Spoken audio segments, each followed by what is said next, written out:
Friends, allies, and Americans, welcome to the Defense of Democracy podcast, where we tell the stories of folks who defend your children's rights by advocating for inclusive public school systems and who fight for diversity across our nation.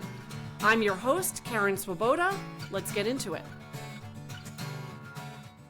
Hello, welcome to the Defense of Democracy podcast. I am your newest host, Addison K. Witt. It is my absolute pleasure to be here with you and to share the space today with a very interesting young man that I've come across recently. I've had a chance to look at some of his podcasts, and I have to say that it is indeed an honor, Ayaan Moledina, to welcome you. You are a passionate young leader, and your voice is already shaping the national conversation on public health, education, and youth mental health. You are a high school student, I believe, from Austin, Texas, and you first stepped into activism at the start of the COVID-19 pandemic, championing public health and pro-vaccine policies, which I must say was very bold indeed. Since then, you have been at the forefront of multiple grassroots campaigns advocating for stronger mental health resources, expanded suicide prevention programs, and greater civic engagement among America's youth. Your work has earned recognition from the Texas American Federation of Teachers and the Congressional Award Foundation, and you are a strong believer in the fact that young people have the power to unite legislators, advocates, and citizens around the most pressing issues of our time. Your commitment isn't just policy driven, it's personal. Drawing from your own lived experiences, you bring authenticity, compassion, and an unshakable determination to make or to ensure that our youth people are engaged, that they are heard and supported. It is indeed a pleasure to welcome you here. How are you doing? And I know you've had a very busy day, so tell us a little bit about yourself, the things that I have not mentioned. Yeah, absolutely. Well, first of all, thank you so much for having me. I'm honored to be here. Yes, I am Ayaan Moledina. I am 16 years old. I am in my high school sophomore year here in Austin, Texas, and I'm honored to be the Federal Policy Director for Students Engaged in Advancing Texas, or SEAT. We are an organization dedicated to bringing young people into the policymaking space and giving them a voice to turn their lived experiences and their opinions into a reality, because we know that government and lawmaking often seems foreign to most adults. So it's going to be very similar to young people as well. And so our goal is to help destigmatize that space, kind of bring young people into it and make sure that they know how to get involved. And so I've been doing this work for 6 years, working with various different organizations. And I got inspired to first get involved because of the division around a couple different issues. One was public health. Saw at the start of the pandemic that vaccines and public health measures were very controversial, whereas I thought that these were very common sense measures being given by experts in this field. And so I started to get involved there. I also saw that various other issues were starting to become controversial, and I didn't really understand why they were controversial. One was racial justice, and the other was education. Now, as a student now, and at that time as well, I knew that lawmakers were making decisions about me, but I never saw someone like myself, with my skin color, with my background, my age, being represented in the decision-making conversations. And I've always been taught, no decisions about us without us.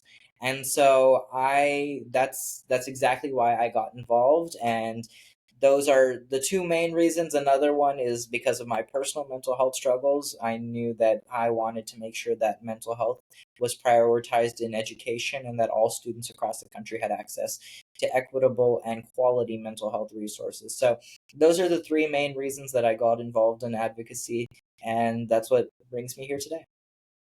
I love that. And one of the things that you mentioned, first of all, thank you for jumping in and telling us how you have been inspired, what ignited your flame from within and those that surround you. But you said, I've always been taught. And I'm very curious, is that from your parents? Is that from educators in your community? Who have been the influences in your life? Yeah, I think that there are so many people that have contributed to where I am now. Definitely, both of my parents have always supported me and always encouraged me to speak up and speak out when I see injustice.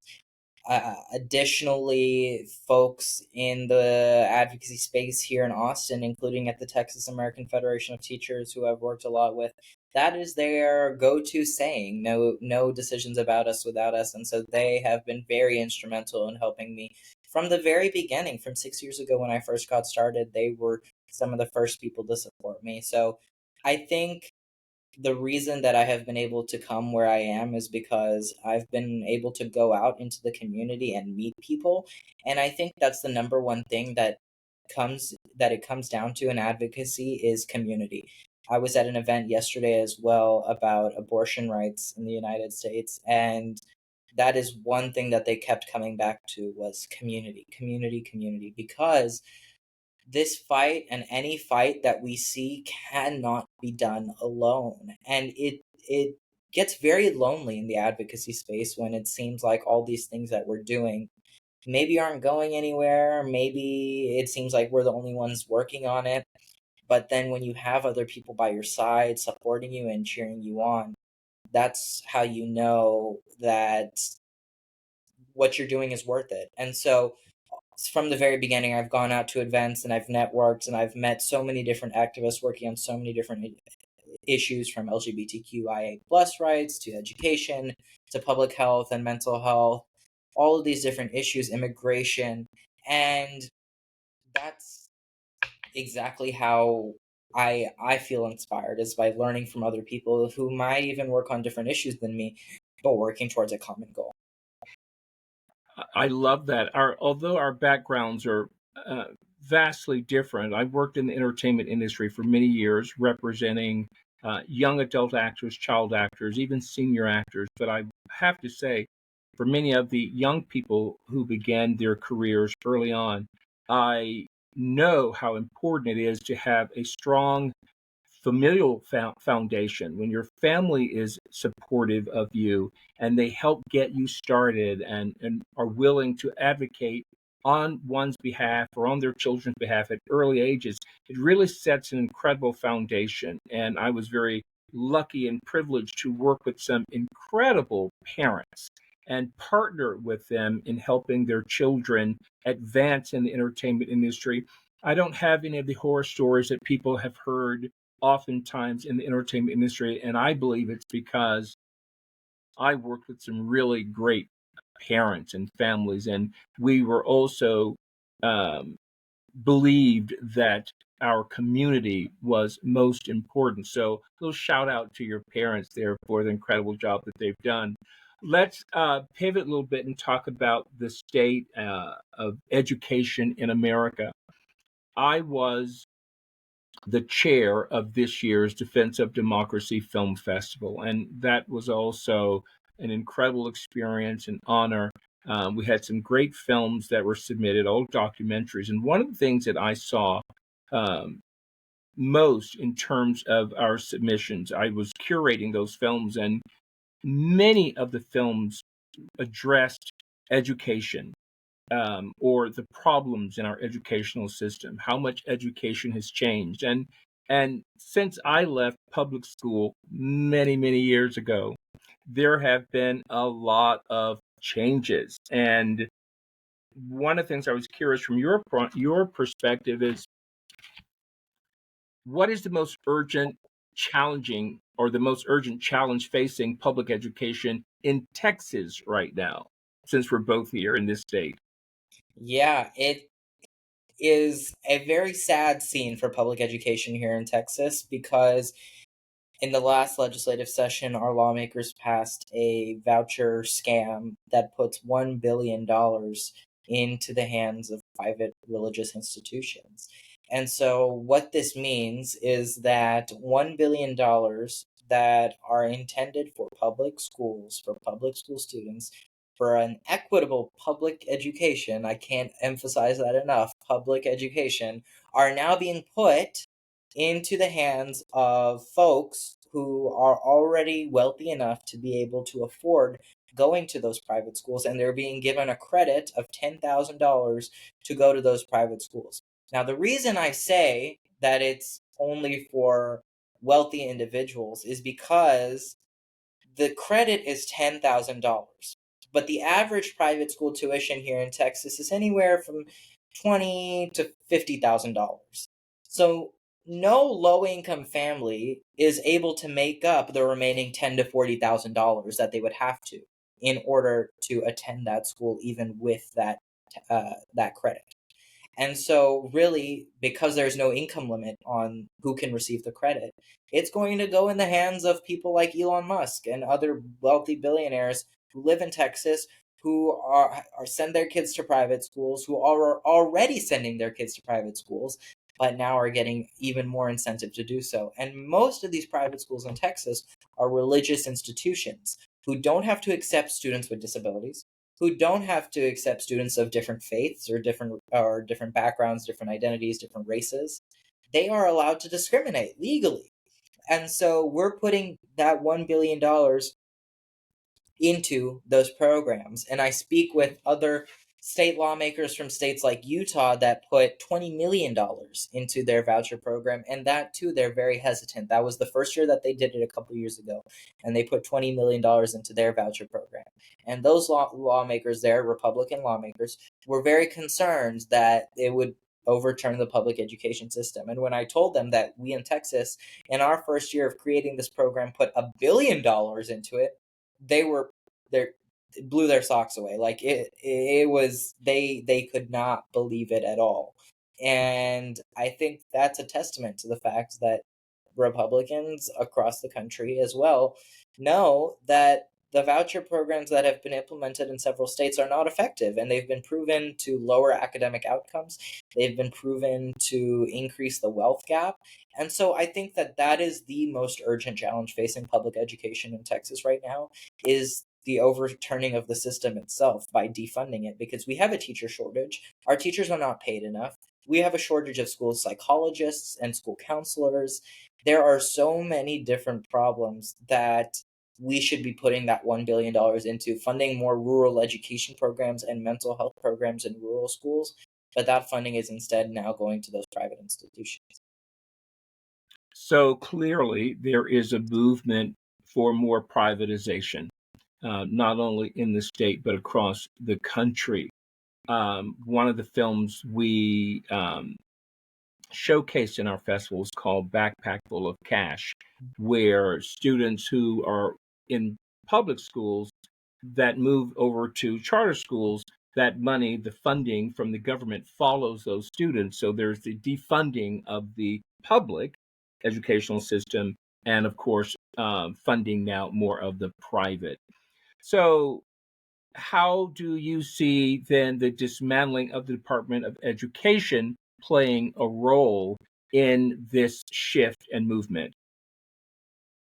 Yeah, I think that was one of the first steps that we saw with the new administration that made us really realize that public education in the United States was under attack. And the US Department of Education plays such an important role in overseeing education. Now, most people will say, well, education is a right left up to the states. And it is. It already is. Just because there's a US Department of Education does not mean that it's not controlled by the states. The US Department of Education oversees things like civil rights protections. So here in Texas, we saw that in Fort Worth ISD, they were putting less, during the pandemic, the district was putting less funds into schools that were predominantly minority, Black and brown communities, compared to schools that were predominantly white.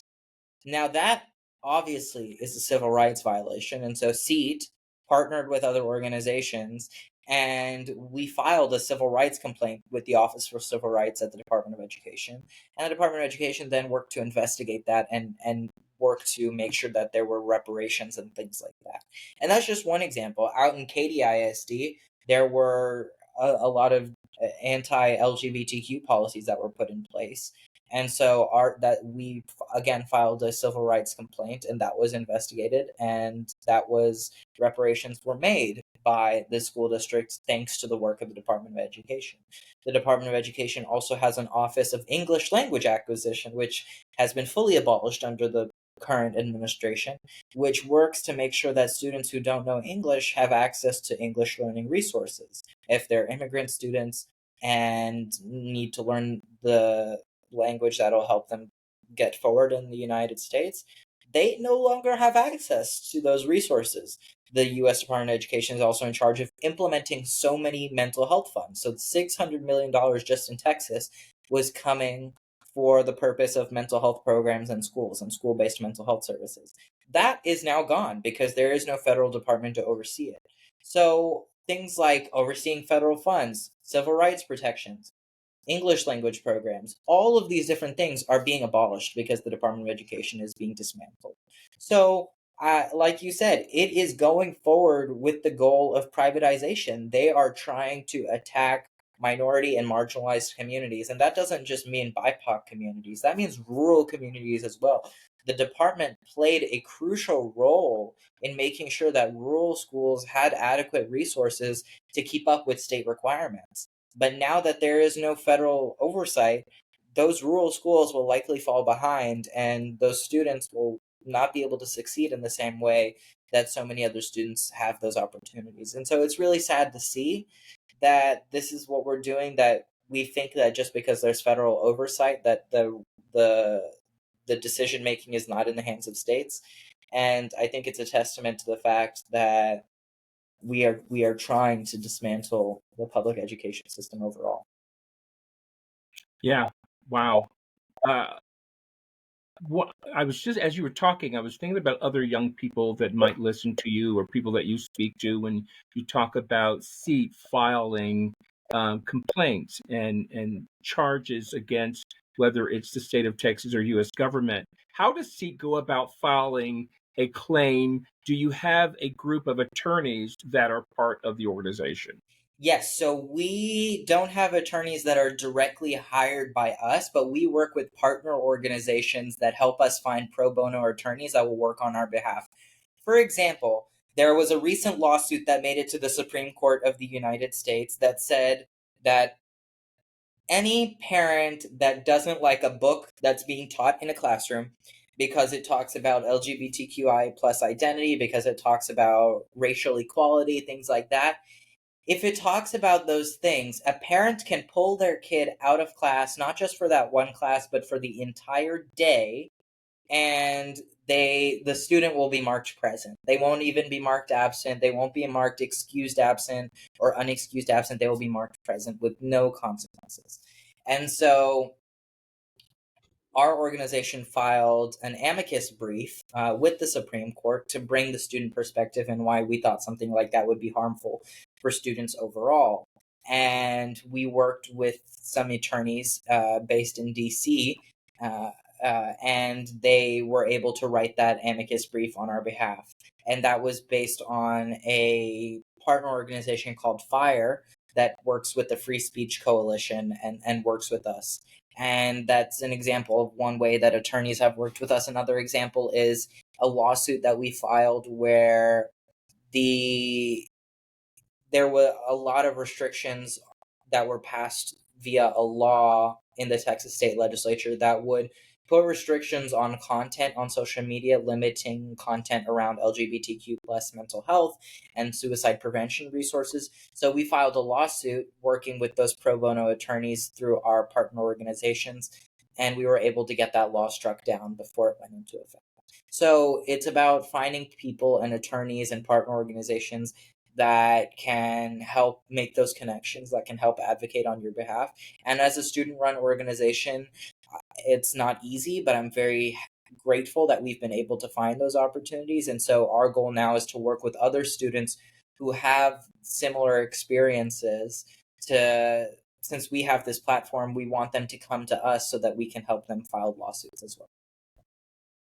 I think, again, what you said earlier about community, working with teams, having great support, being able to network and build coalitions is so important to doing the work. It can't be done by one, so it has to be a collection. We all have to work together, and whatever expertise that we can lend to fighting for democracy and fighting for rights, fighting for better education, fighting for American citizens. Let's pivot and talk a little bit about policy and advocacy.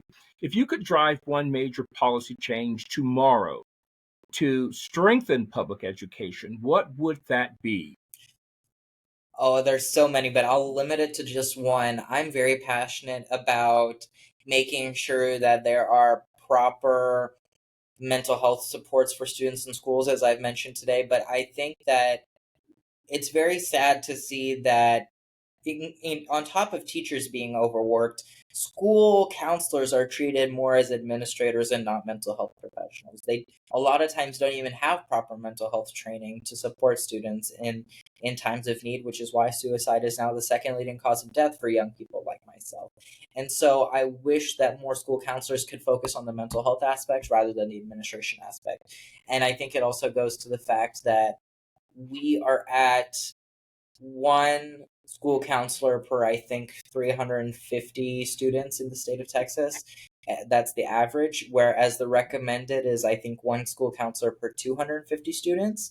And so I think that we really need to bridge that gap, hire more school counselors, make sure that they have proper training, and make sure that they're supporting students more equitably and adequately. We have reached the halfway point here where oftentimes on the podcast, we highlight volunteers, an individual volunteer for their commitment to and dedication to the work. Since I'm a new host and this is my first interview, lucky us, I actually want to really shed light on all of the volunteers with Defense of Democracy because each person has given their time, their energy, their commitment to standing up for democracy. And oftentimes the conversation is either the left or the right loves their country more than the other. But it requires all of us, and we can all love our country and advocate on behalf of our country in different ways. I don't think any one group has ownership of love for its nation. It's all of us, and the work that all the volunteers are doing is incredibly important. So I personally want to say thank you to each and everyone who has made a commitment to stand for democracy and support the defense of it. Okay, we just have a couple more questions here and then we'll round it out. Let's move forward. When you envision the future of public education in America, what does a just, equitable, and inspiring system look like to you? I want a public education system in America that's exactly that, a public education system where no matter what zip code you live in, if you're in a rural community, if you're in an underserved community, that you don't have to move for a school, for a better school. I hear all the time of students moving to different neighborhoods for better schools. No, I want it to be where every school is equal and equitable and every student has access to a high quality education. Because like we talk about all the time here, there is no way to succeed in the United States nowadays without a high quality public education, without someone you forward and showing you how you can become a leader by being properly educated. And so I want to make sure that number one, there is equitable public education. Number two, that every student feels represented in the curriculum that they're taught. And that means talking about Black and Brown history. That means talking about women's history. That means talking about LGBTQIA plus history. We can't cut their stories out, their experiences out, their history out. We can never do that. And so I think those are the two main things to make sure that we have an equitable and inspiring public education system. How can other young people across the country who are listening to you and hear your stories and your advocacy, how can they get involved in real ways in their own communities?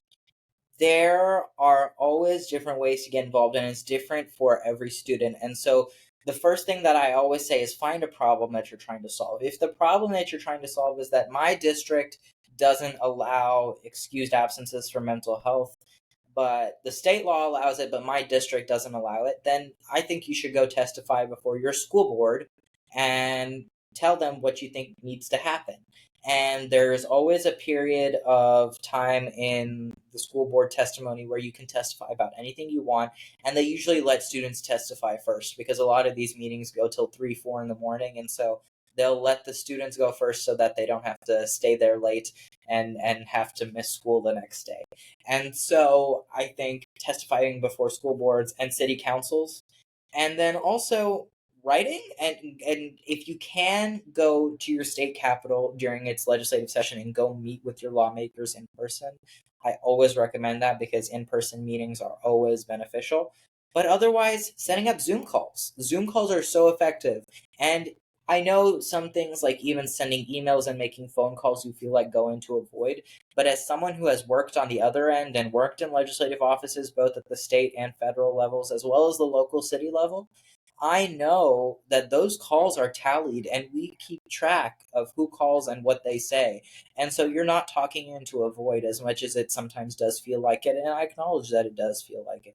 So know what you're advocating for, find the issues that you're passionate about, know what that institution is doing about that issue already. So if you're advocating for immigration, know what the state legislature is doing on immigration, what bills are out there around immigration. Find organizations that are working on immigration, maybe the ACLU, maybe Defense of Democracy has other connections, but find the organizations that are doing that, ask them for help on what the issues are and what legislation is being introduced, and based on that you can form your talking points and what you want your legislator to do. Maybe there's a bad bill out there that you want to ask your legislator to vote against. Maybe there's a good bill out there that you want to ask your legislator to vote for. And if you don't understand it yourself, that's totally fine, but there are so many organizations in every single state that are doing this work. So do your research on who's doing the work, what work is being done in the institutions and outside of the institutions, and what you can advocate for. It's clear to see that you are dynamic and you are a leader, definitely someone to look for and keep our eyes on for in the future. With that said, I'd like to talk a little bit about identity as a Muslim, as a Texan, as an American. I see these three areas that converge with you, and you have a voice there. How do those identities shape your worldview and your approach to leadership? I think there is so much stigma associated with, my identity as a South Asian and as a Muslim. A lot of times I look at legislative bodies and I don't see myself represented. And I don't see people who look like me making decisions about my community. And I see a genuine fear of my community, people afraid of people who look like me, because they don't understand me. They don't know who I am. And I don't know if that's because they haven't made the effort to understand people like me, or if it's because they haven't been able to find people like me. So my goal is to go out there and make sure that people actually understand who I am, and that we are a community that are good people, that are focused on service, that are focused on faith, that are focused on kindness towards others. And as a Shia Muslim, I a lot of times hear from our leaders in the religion about service, and about not just inside the religion but outside, serving your country and serving your community. And they tell us that these acts of kindness, that these acts of service and acts of empathy, they are acts of faith. And so when we do these things, we are that is part of our religion. And so I don't want people out there to fear us, because there is nothing to fear. We are doing this out of the goodness of our hearts. We are trying to serve, and I would love to see more of us represented. And so all of these identities come together. I'm a proud Texan. People in Texas are very proud of our identities as Texans. We were our own country for a period of 10 years. It didn't go that well, but we were our own country, and we never like to let people forget that. And so I That's right. I think sometimes it's hard to be a Texan and a Muslim and a South Asian at the same time, because it seems like people in power don't want us to be here, with the anti-immigration laws that they're passing, with the alien land acts not allowing people from Pakistan and other countries to purchase land in the in Texas. So I think that it's really sad to see that, but also that's why we're doing this. That's why we're going to keep fighting. I lived in California for 30 years, and I'm still a very proud Texan. And it's great to be here in Texas. And that was my expression for many years, and particularly when I moved to California. We are the only state that was once its own country. And so we love that. I share that with you. Lastly, I wanted to ask, we try to end on a positive note. So what do you see yourself doing, or what is it that you're looking forward to in the next few weeks or months? What's good? What's positive that's happening in your life? In my life, I am starting to figure out more how to balance my life, because I think for the past 6 years that I've been doing this, it's been go, go, go nonstop 24/7. So I'm taking some time to smell the roses. I'm taking some time to slow things down a little bit, at least for now, and take care of me, which I think in the goal to serve others and make sure everybody else is okay, I forgot one important person, and that's myself. And so next week, I'm taking a nice little vacation with my family. I'm going to a soccer game with my best friend and my dad this weekend. I'm enjoying the little things, and I'm excited for that. In the long term, I hope to continue my advocacy work and eventually run for office. And I don't want to become a typical politician. I want to be someone that is accessible, that serves people. And I've seen examples of politicians in my community here in Austin who are accessible, who are all about service. And that's, again, goes back to community. I've learned from so many people, and I want to be a public servant just like them. And so that's what I dedicate my life to. You know, as I said, I represented a lot of young people in Hollywood, a lot of great, talented people, and I had an eye for selecting just the right person that I felt I could teach or represent and help build their extraordinary careers. With that being said, it doesn't take a genius to see that you have a very bright future ahead of you and that you are offering a great deal to the state of Texas, to your community, to our nation as a whole. I wish you much success, and other young people should be very proud that they have people like you. I've seen a lot of great young people here in Texas that are advocating for democracy, standing up for one another. So it's been an absolute pleasure to have you on today and to talk with you. It's been wonderful being here. Thank you so much. And I look forward to talking again soon. Likewise. For those of you that are interested in getting involved, you heard Ayaan talk about community and engaging, and it requires all of us. So I invite you to participate, to get involved, to volunteer, whether that's giving your time, your energy, or financial support. We would love to have you on board joining us here at Defense of Democracy. You can check us out, defenseofdemocracy.org. Thank you so much for being with us.